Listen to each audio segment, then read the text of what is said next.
Excitement level of the game, probably not what the fans are into, but they know from a coaching standpoint, I like the adjustments. Cook Shake with a little pull-up jumper out of transition from about 16 feet, finds the bottom of the net. And we have a basketball. Richards on the right side, inside to Toledo. Capers side to double, kick out to Upshaw, misses the three. Nkrumah with the board. Nkrumah must have at least 10 rebounds so far tonight, and just a great assist on a foul play. Great find for Blake. Capers go up to 5-17. He just sort of lost him underneath the basket, and Bill Nkrumah found him. Here's the cross screen. They're going to stay. And Terrence Taylor with a jumper from about 17 feet.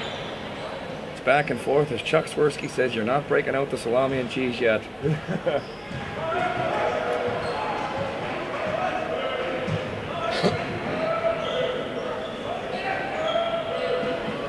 Capers work the ball around, looking to try to work down inside. A little screen for Eric Breland to try to free him up on the block, but the pass was a little strong. He wasn't able to hold it, and Sanivex recovers. Taylor with the post up, trying to possibly pick up Bill Nkrumah's fifth foul, and now they're going to drop him on a ball screen to play a little two-man game.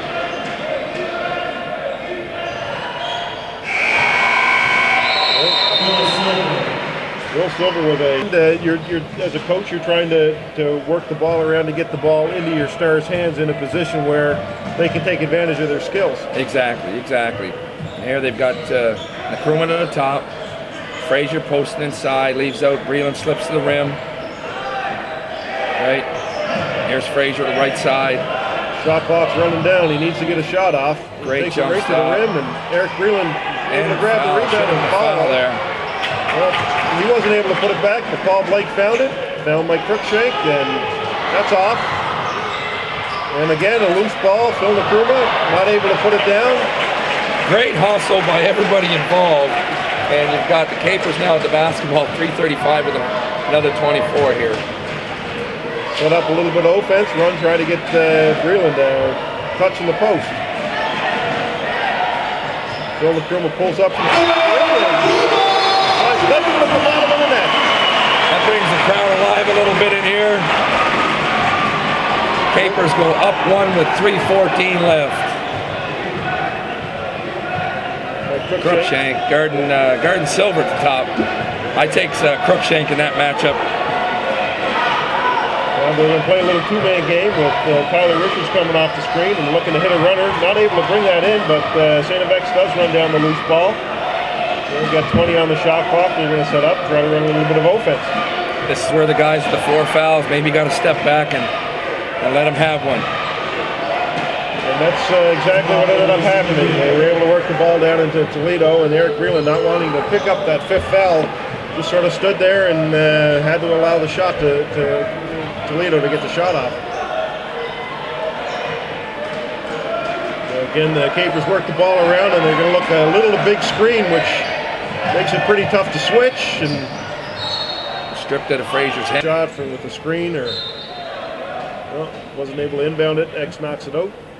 Peter Phipps wasn't able to catch the ball as he...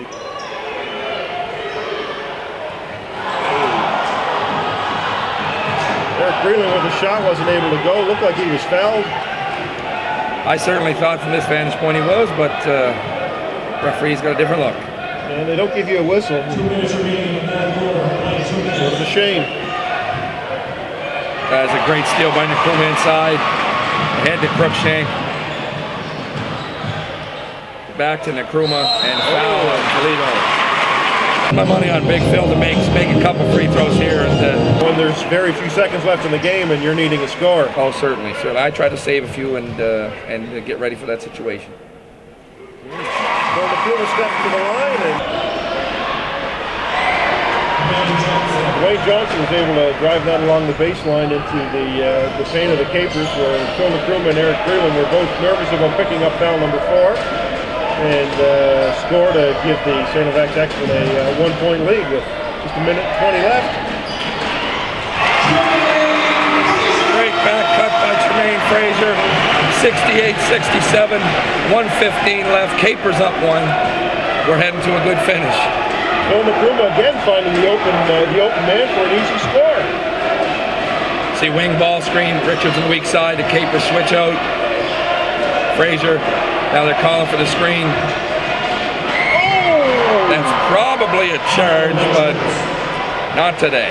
Yeah, that was a bad no call because he definitely left his feet out of control, and Cruikshank had stepped in to take the charge, but the referees just didn't have him in them to make the right call. Maybe I shouldn't have said that, but that's the way I felt. Capers got to come up now and make a decision on how they're going to play. 20 seconds on the shot clock, 30 in the game, and they decide to foul. Throw percentage is not stellar, so leave them open and then foul them. Well, that's the third foul for the Capers, and it looks like they're going to let the shot clock wind down and hope for a stop, and then maybe a quick score at the other end. Yep, the coach is not going to extend this game. Oh, big steal. And a foul called against Phil Nkrumah. I'm not sure why that wouldn't have been. Should have been a backcourt call myself. He would need to have possession to change that, wouldn't he? 30 seconds. Phil fouls out on that one. So now you're going to hope for misses and maybe go for the foul before the inbound to keep the time on the clock, making sure it's not an intentional foul, because you never know what the refs may call. But usually in this situation, I'll make sure that I let them know we're going to foul, and we're going to go after the ball or make the bump. So we let them know. Stepping up, trying to lock up and keep the ball out. Good hit by Mike Cruikshank. Excellent hustle, and now X has to go.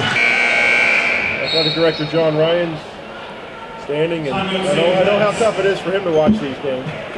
Well, being the competitor that he was back in the out of bounds is down on the baseline, is it? yeah, they're going to decide to get it up the front court. Big steal, huge steal. 10 seconds left. Chris Noddle. Oh, and a foul call on Christian Upshot. And that looks like it's exactly what he did. He just asked for the timeout, and he'll sit down now as a coach. It looks like Tremaine Fraser will be inbounding the ball just right in front of the Capers bench. The coaches are moving back as far as they can to give them a little bit of room to inbound the ball, and here we go with the last 7.2 seconds in a one-point game. Ball goes into Paul Blake's hands, high screen. Oh, and he got hit, and they didn't call the foul. And that's the ball game, folks. 69-68 for St. F.X. St. F.X. steals one away. Turnover by Blake in the last minute, last seconds, and the ball game ends. It's a shame. It was a great ball game, and you hate to see a fifth-year senior go out that way. I think he got hit a little bit, but again, the referees were very selective in the calls that they made, especially coming down the stretch. Well, you get that, and unfortunately, we got the bad end of the deal on this one.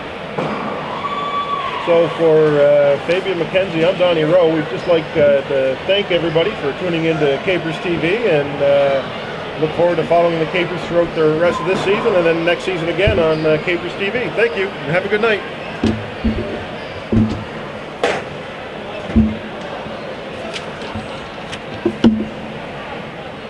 Take the sound off. There's a mute button there. Okay. I hit the mute on it. Okay.